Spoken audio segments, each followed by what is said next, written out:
بیا بریز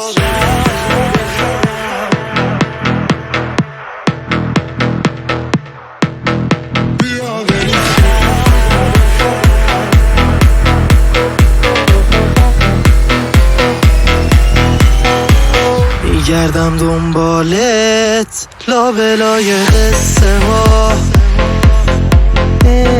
گشتم نبود نگرد نیست کسی مثل ما تو بیا قارم کن پریدن کار من نیست و بارم شو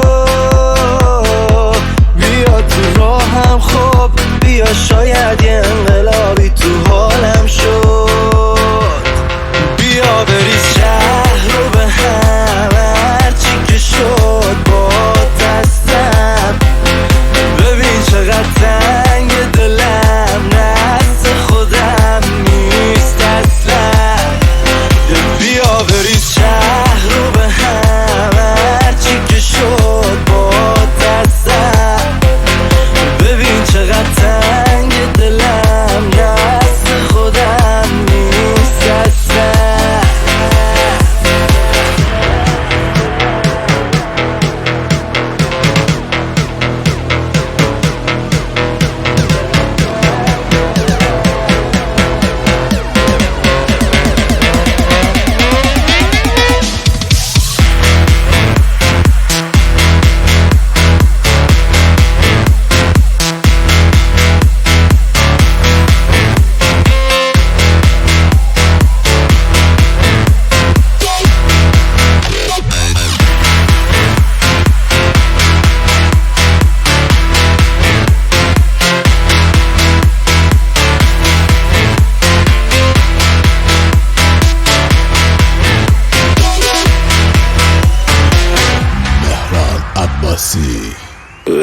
متخصم قول دادم لفظ اومدم پاش هستم از کجای زندگیم رد شدی که هر جا رو میبینم من تویی قرار نبود بریم طوری که بمونه بینمون دلخوری